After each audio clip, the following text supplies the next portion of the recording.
रतन टाटा को आप शालीनता का ब्रांड एम्बेसडर भी कह सकते हैं। एकदम सॉफ्ट बोलते हैं, प्यार से बोलते हैं, गुस्से में तो शायद ही किसी ने देखा हो। वो बदलते भारत की तस्वीर के सबसे बड़े गवाहों में से एक, क्योंकि देश के विकास में उनकी बहुत बड़ी भूमिका है। उम्र के इस पड़ाव में रतन टाटा आज भी सपने देखते हैं और सपने देखने वालों की मदद भी करते हैं। देश की इतने बड़े उद्योगपति होने के बावजूद उन्होंने नए नए स्टार्टअप में निवेश किया। ये नहीं सोचा कि इसमें नुकसान भी हो सकता है। पुरानी सोच में नहीं फंसे रहे, ये स्टार्टअप क्या है, इसमें नहीं फंसे, उन्होंने इन्वेस्ट किया स्टार्टअप में। लेकिन इस मामले में रतन टाटा का मानना है कि युवाओं के सपनों को सच करना है तो उन पर भरोसा करना पड़ेगा। आज आपको रतन टाटा के जीवन के कुछ रोचक किस्से बताता हूं, जिससे आप बहुत कुछ सीख सकते हैं। 2020 में ह्यूमंस ऑफ बॉम्बे नाम के इंस्टाग्राम पेज पर रतन टाटा से बातचीत के कुछ हिस्से चले। उसमें रतन टाटा ने अपनी इमोशनल कहानी बताई। उन्होंने बताया कि उनका बचपन बहुत अच्छा था, लेकिन जैसे जैसे उनके भाई और वो बड़े हुए, उन्हें कई तरह की तकलीफें उठानी पड़ी, क्योंकि उनके माता पिता का तलाक हो गया था।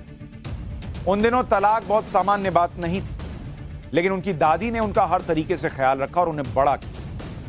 जब उनकी मां ने दूसरी शादी की तो स्कूल के लड़के तरह तरह की बातें करते थे, उन्हें छेड़ते थे, उकसाते थे, लेकिन उनकी दादी ने शांत रहना सिखाया और यह सीख दी कि अपनी गरिमा को किसी भी कीमत पर बनाए रखना है।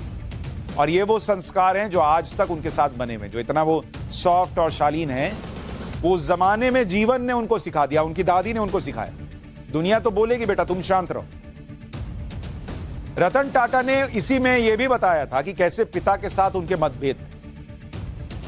रतन टाटा ने कहा था कि वो वायलिन सीखना चाहते थे, लेकिन उनके पिता चाहते थे कि वो पियानो सीखें।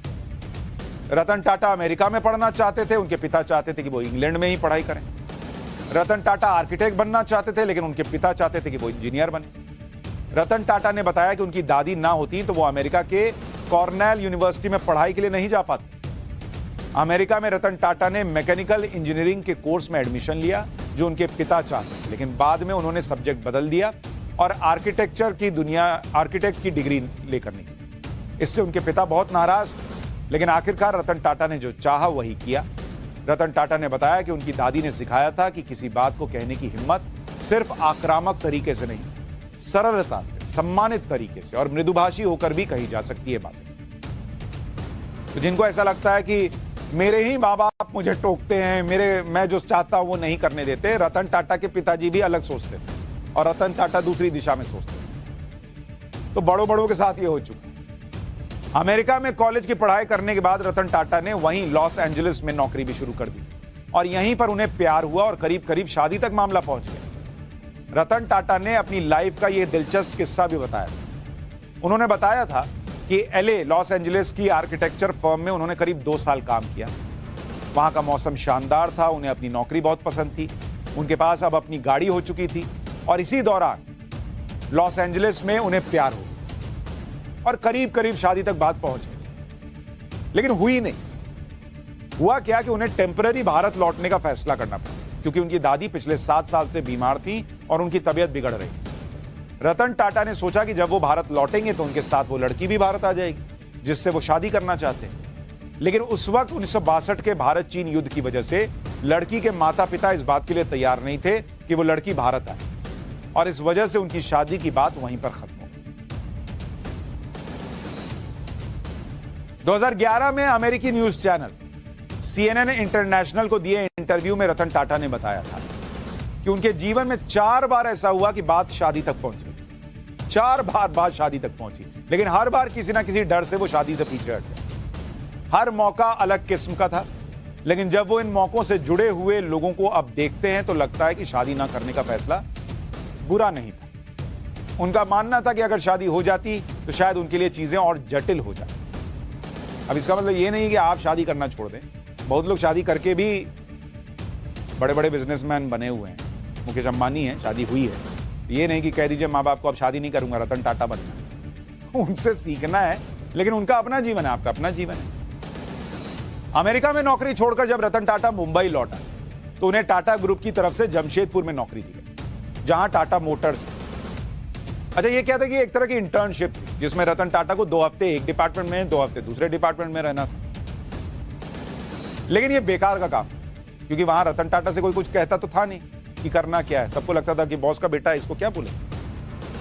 रतन टाटा ने 6 महीने तो इसी कोशिश में निकाल दिए कि वो वहां खुद को कुछ काम का साबित कर सकें। इसके बाद रतन टाटा को टाटा स्टील में लगा दिया गया, जहां उन्हें जो काम दिया गया था वो रोचक लगा। जमशेदपुर में रतन टाटा 6 साल रहे। इसके बाद 1971 में रतन टाटा को ग्रुप की इलेक्ट्रॉनिक्स कंपनी नेल्को की जिम्मेदारी दी, जिसकी आर्थिक स्थिति अच्छी नहीं थी। लेकिन रतन टाटा ने नेल्को की आर्थिक स्थिति सुधार दी, मतलब उन्होंने चैलेंज के तौर पे लिया और उसको करके दिखाया। उसका मार्केट शेयर बढ़ गया, घाटा भी पूरा हो गया। हालांकि बाद में इमरजेंसी की वजह से आई मंदी और यूनियन की हड़तालों ने नेल्को को भी बंद करवा दिया एक तरीके। इसके बाद रतन टाटा को ग्रुप की सबसे पुरानी कपड़ा मिल इंप्रेस मिल्स को संभालने के लिए कहा गया, जो बड़े घाटे में चल रही। उनको लगा कि एक बार इसने घाटे से उबार दिया, हो सकता है अगले बार भी कर दे। इंप्रेस मिल्स को पटरी पर लाने के लिए रतन टाटा ने इसके आधुनिकीकरण के लिए निवेश करने का सोचा, लेकिन यह सफल नहीं रहा। टाटा ग्रुप ने अपने ग्रुप की दूसरी कंपनियों का पैसा इंप्रेस मिल्स में लगाना नहीं चाहा और टेक्सटाइल बिजनेस से निकलना चाहते थे वो। इसलिए 1986 में इंप्रेस मिल्स को आखिरकार बंद कर दिया।